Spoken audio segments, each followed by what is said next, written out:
Hostel ವಿದ್ಯಾರ್ಥಿಗಳ ಊಟದಲ್ಲಿ ಹುಳಗಳು ಪತ್ತೆಯಾಗಿವೆ. ಸಾಂಬಾರ್ನಲ್ಲಿ ಹುಳ ನೋಡಿ ವಿದ್ಯಾರ್ಥಿಗಳೀಗ ದಂಗಾಗಿದ್ದಾರೆ. ಚಿಕ್ಕಬಳ್ಳಾಪುರದ ಬಾಲಕರ ಹಾಸ್ಟೆಲ್ ಈಗ ಅವ್ಯವಸ್ಥೆಯ ಗೂಡಾಗಿದೆ. ಹಾಸ್ಟೆಲ್ನಲ್ಲಿ ವಿದ್ಯಾರ್ಥಿಗಳ ಊಟದಲ್ಲಿ ಹುಳ ಪತ್ತೆಯಾಗಿದೆ. ಸಾಂಬಾರ್ನಲ್ಲಿ ಹುಳವನ್ನ ನೋಡಿ ವಿದ್ಯಾರ್ಥಿಗಳು ದಂಗಾಗಿದ್ದಾರೆ. ಚಿಕ್ಕಬಳ್ಳಾಪುರದ ಬಾಲಕರ ಹಾಸ್ಟೆಲ್ ಈಗ ಅವ್ಯವಸ್ಥೆಯ ಗೂಡಾಗಿದೆ. Doctor B R. ಅಂಬೇಡ್ಕರ್ ಸರ್ಕಾರಿ ಪದವಿ ಬಾಯ್ಸ್ ಹಾಸ್ಟೆಲ್ನ ಒಂದು ಪರಿಸ್ಥಿತಿ ಇದು. ಕೊಳೆತ ತರಕಾರಿಯಲ್ಲಿ ಸಾಂಬಾರು ಮಾಡ್ತಾರೆ. ಹುಳಗಳು ಪಿತ ಅನ್ನುತ್ತೆ ಆಹಾರದಲ್ಲಿ. ಹಾಸ್ಟೆಲ್ ದುಸ್ಥಿತಿ ಎಳೆಯಾಗಿ ಈಗ ವಿದ್ಯಾರ್ಥಿಗಳು ಬಿಚ್ಚಿಟ್ಟಿದ್ದಾರೆ. ಪದೇ ಊಟದಲ್ಲಿ ಹುಳ ಕಾಣಿಸ್ಕೊಳ್ತಾ ಇದೆ ಅಂತ ಅಲ್ಲಿನ ಬಾಲಕರು ಆಕ್ರೋಶವನ್ನು ವ್ಯಕ್ತಪಡಿಸಿದ್ದಾರೆ. ಸಾಕಷ್ಟು ಬಾರಿ ದೂರನ್ನ ಕೊಟ್ಟರೂ ಕೂಡ ಕ್ರಮ ತೆಗೆದುಕೊಳ್ತಾ ಇಲ್ಲ ಅಂತ ವಿದ್ಯಾರ್ಥಿಗಳು ಈಗ ಆಕ್ರೋಶ ವ್ಯಕ್ತಪಡಿಸಿದ್ದಾರೆ. ಪ್ರತಿದಿನ ಕಳಪೆ ಗುಣಮಟ್ಟದ ಪದಾರ್ಥಗಳನ್ನ ಅಡುಗೆಗೆ ಬಳಸ್ತಾರೆ. ಕೊಳೆತ ತರಕಾರಿಯನ್ನ ಹಾಕ್ತಾರೆ. ಹಾಸ್ಟೆಲ್ ವಾರ್ಡನ್ ವಾರಕ್ಕೊಮ್ಮೆ ಬರ್ತಾರೆ ಅಂತ ದೂರನ್ನ ಮಾಡಿದ್ದಾರೆ ವಾರ್ಡನ್ ವಿರುದ್ಧವಾಗಿ. ಬೇಕಾದ್ರೆ ತಿನ್ನು, ಇಲ್ಲ ಅಂದ್ರೆ ಹೋಗು ಅಂತ ವಾರ್ಡನ್ ಹೇಳುವಂಥದ್ದು. ಹುಳ ಇದೆ ಅಂತ ಕಂಪ್ಲೇಂಟ್ ಮಾಡಿದ್ರೆ ಬೇಕಿದ್ರೆ ತಿನ್ನು, ಇಲ್ಲ ಅಂದ್ರೆ ಇಲ್ಲ ಅಂತ. ಸಮಾಜ ಕಲ್ಯಾಣ ಇಲಾಖೆ ಅಧಿಕಾರಿಗಳೇ ಎಲ್ಲಿದ್ದೀರಾ? ಹಾಸ್ಟೆಲ್ ವಿದ್ಯಾರ್ಥಿಗಳಿಗೆ ಈ ರೀತಿ ಊಟ ಸಿಗ್ತಾ ಇದೆ. ಶಾಸಕ ಪ್ರದೀಪ್ ಈಶ್ವರ್ ಅವರೇ ಈ ಕಡೆ ಸ್ವಲ್ಪ ನೋಡ್ರಿ, ಮಾತಾಡ್ತಿರಲ್ಲ ಈ ಕಡೆ ಸ್ವಲ್ಪ ನೋಡಿ. ಹಾಸ್ಟೆಲ್ ವಿದ್ಯಾರ್ಥಿಗಳ ಊಟದಲ್ಲಿ ಹುಳುಗಳು ಪತ್ತೆ ಆಗ್ತಾ ಇವೆ. ಈ ಬಗ್ಗೆ ಸಾಕಷ್ಟು ದೂರು ನೀಡಿದ್ರು ಕೂಡ ಏನು ಪ್ರಯೋಜನ ಆಗ್ತಾ ಇಲ್ಲ. ಸಾಂಬಾರ್ನಲ್ಲಿ ಹುಳ ನೋಡಿ ವಿದ್ಯಾರ್ಥಿಗಳು ದಂಗಾಗ್ಬಿಟ್ಟಿದ್ದಾರೆ. ಅವ್ಯವಸ್ಥೆಯ ಗೂಡಾಗ್ಬಿಟ್ಟಿದೆ ಈಗ ಚಿಕ್ಕಬಳ್ಳಾಪುರದ ಬಾಲಕರ ಹಾಸ್ಟೆಲ್. Doctor B R. ಅಂಬೇಡ್ಕರ್ ಸರ್ಕಾರಿ ಪದವಿ ಬಾಯ್ಸ್ ಹಾಸ್ಟೆಲ್ನಲ್ಲಿ ದುಸ್ಥಿತಿ ಇದೆ. ಕೊಳೆತ ತರಕಾರಿಯಿಂದ ಸಾಂಬಾರನ್ನ ಮಾಡ್ತಾರೆ. ಹುಳುಗಳು ಪಿತ ಅನ್ನುತ್ತೆ. ಅದು ನೋಡಿದ್ರೆ ತಾನೇ ಹೇಗೆ ತಿನ್ನಕ್ಕೆ ಮನಸ್ಸಾಗುತ್ತೆ ಹೇಳಿ. ಹಾಸ್ಟೆಲ್ ದುಸ್ಥಿತಿಯನ್ನ ಎಳೆಯಾಗಿ ಬಿಚ್ಚಿಟ್ಟಿದ್ದಾರೆ ಅಲ್ಲಿನ ವಿದ್ಯಾರ್ಥಿಗಳು. ನೋಡ್ತಾ ಇರಬಹುದು ಆಹಾರದಲ್ಲಿ ಹುಳ ಹೇಗೆ ಕಂಡು ಬರ್ತಾ ಇದೆ ಅನ್ನುವಂಥದ್ದನ್ನ.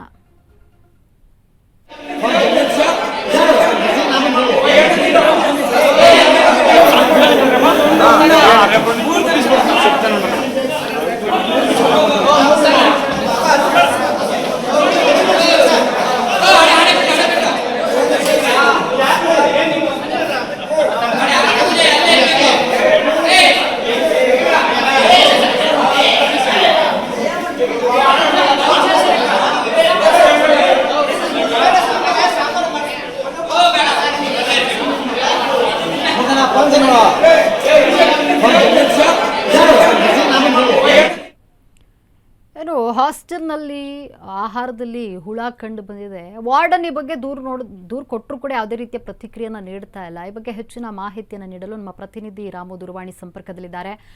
ರಾಮು, ಏನು ಚಿಕ್ಕಬಳ್ಳಾಪುರದ ಹಾಸ್ಟೆಲ್ನಲ್ಲಿ ಬಾಯ್ಸ್ ಹಾಸ್ಟೆಲ್ನಲ್ಲಿ ಆಹಾರದಲ್ಲಿ ಹುಳಗಳು ಪತ್ತೆ ಆಗ್ತಾ ಇದೆ. ಈ ಬಗ್ಗೆ ಎಷ್ಟು ಬಾರಿ ದೂರು ನೀಡಿದ್ರು ಕೂಡ ವಾರ್ಡನ್ ಬೇಕಾಬಿಟ್ಟೆ ಆನ್ಸರ್ ಮಾಡ್ತಾ ಇರುವಂಥದ್ದು. ಬೇಕಿದ್ರೆ ತಿನ್ನಿ, ಇಲ್ಲ ಅಂದ್ರೆ ಇಲ್ಲ ಅಂತ ಹೇಳ್ತಾ ಇರುವಂಥದ್ದು. ಈ ಬಗ್ಗೆ ಹೆಚ್ಚಿನ ಮಾಹಿತಿ ಏನಿದೆ?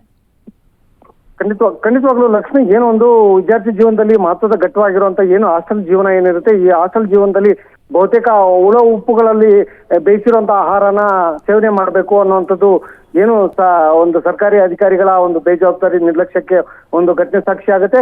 ಇನ್ನು ಹಲವಾರು ಬಾರಿ ಏನು ಒಂದು ಹಾಸ್ಟೆಲ್ ವಾರ್ಡನ್ಗಾಗ್ಲಿ ಸಂಬಂಧಪಟ್ಟ ಇಲಾಖೆ ಅಧಿಕಾರಿಗಳಿಗಾಗ್ಲಿ ಹಲವಾರು ಬಾರಿ ದೂರು ಕೊಟ್ಟರು ಸಹಿತ ಇಲ್ಲಿಯ ತನಕ ಯಾವುದೂ ಕೂಡ ಈ ವಿಚಾರದಲ್ಲಿ ಮನಗಣದೆ ಒಂದು ವಿದ್ಯಾರ್ಥಿಗಳನ್ನ ಬೇಜವಾಬ್ದಾರಿಗೆ ಬಿಟ್ಟಿರುವಂತ ಏನೋ ಒಂದು ಸರ್ಕಾರಿ ಅಧಿಕಾರಿಗಳಂತ ಹೇಳ್ಬೋದು.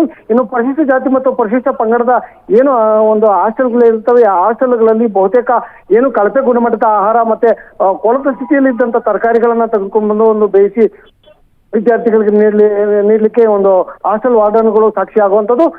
ಏನು ಇಷ್ಟೆಲ್ಲ ಅವಾಂತರಗಳು ಸೃಷ್ಟಿಯಾದ್ರೂ ಕೂಡ ಸಂಬಂಧಪಟ್ಟ ಸಮಾಜ ಕಲ್ಯಾಣ ಇಲಾಖೆ ಅಧಿಕಾರಿಗಳಾಗ್ಲಿ, ಸಂಬಂಧಪಟ್ಟ ಒಂದು ಹಾಸ್ಟೆಲ್ಗೆ ಸಂಬಂಧಪಟ್ಟ ಅಧಿಕಾರಿಗಳಾಗ್ಲಿ ಈ ಕಡೆ ಒಂದು ಭೇಟಿ ನೀಡದೆ ವಿಪರ್ಯಾಸ ಅನ್ನುವಂಥದ್ದು ಸಾರ್ವಜನಿಕ ವಲಯದಲ್ಲಿ ಕೇಳ್ತಾ ಇರುವಂಥದ್ದು. ಏನು ಮುಂದುವರೆದ ಭಾಗವಾಗಿ ಏನು ಬಹುತೇಕ ಏನು ಪರಿಶಿಷ್ಟ ಜಾತಿ ಮತ್ತು ಪರಿಶಿಷ್ಟ ಪಂಗಡದ ಏನು ಹಾಸ್ಟೆಲ್ಗಳು ಏನಿದ್ದಾವೆ ಇವು ಅವ್ಯವಸ್ಥೆಗಳ ಆಗ್ರವಾಗಿ ಮಾರ್ಪಟ್ಟಿರುವಂಥದ್ದು, ಅವ್ಯವಸ್ಥೆಗಳ ತಾಣವಾಗಿ ಮಾರ್ಪಟ್ಟಿರುವಂಥದ್ದು.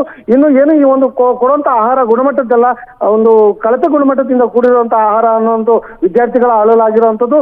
ಇನ್ನು ಇಷ್ಟೆಲ್ಲ ಅವಾಂತರ ಸೃಷ್ಟಿಯಾದ್ರೂ ಕೂಡ ವಾರ್ಡನ್ ಒಂದು ಬೇಜವಾಬ್ದಾರಿ ಉತ್ತರ ಕೊಡ್ತಾರೆ. ತಿಂದ್ರೆ ತಿನ್ನಿ, ಇಲ್ಲಾಂದ್ರೆ ಬಿಟ್ಟು ಹೋಗಿ ಅನ್ನೋ ಅಂತ ನಿಟ್ಟಿನಲ್ಲಿ ಏನು ಈ ಸರ್ಕಾರ ಬಹುತೇಕ ಏನು ಕೋಟಿಗಟ್ಟಲೆ ಹಣ ಒಂದು ಸಮಾಜ ಕಲ್ಯಾಣ ಇಲಾಖೆಯ ಹಣ ಒಂದು ವಿದ್ಯಾರ್ಥಿಗಳಿಗೆ ಮುಡಿಪಿಟ್ಟರು ಸಹಿತ ಇಷ್ಟೆಲ್ಲ ಒಂದು ಕಳಪೆ ಗುಣಮಟ್ಟದ ಆಹಾರ ನೀಡಲು ಎಲ್ಲೋ ಒಂದ್ ಕಡೆ ಹಾಸ್ಟೆಲ್ ವಾರ್ಡನ್ಗಳು ಈ ಒಂದು ಹಣನ ದುರ್ಬಳಕೆ ಮಾಡಿಕೊಂಡು ತಿನ್ನೋದಕ್ಕೆ ಒಂದು ಪ್ರಯತ್ನ ಮಾಡಿದ್ರೆ ಅನ್ನುವಂಥದ್ದು ವಿದ್ಯಾರ್ಥಿಗಳ ಅಲ್ಲಲ್ಲ ಆಗಿರುವಂಥದ್ದು. ಒಟ್ಟಾರೆಯಾಗಿ ಇಷ್ಟೆಲ್ಲ ಅವಾಂತರ ಸೃಷ್ಟಿಯಾದ್ರೂ ಕೂಡ ಸಂಬಂಧಪಟ್ಟ ಅಧಿಕಾರಿಗಳು ಇಲ್ಲಿಯ ತನಕ ಭೇಟಿ ನೀಡಿದಿರೋದು ಹತ್ತು ಹಲವಾರು ಅನುಮಾನಗಳಿಗೆ ಎಡೆ ಮಾಡಿಕೊಡುತ್ತೆ ಅಂತಾನೆ ಹೇಳ್ಬೋದು ಲಕ್ಷ್ಮಿ. ಧನ್ಯವಾದ ರಾಮು.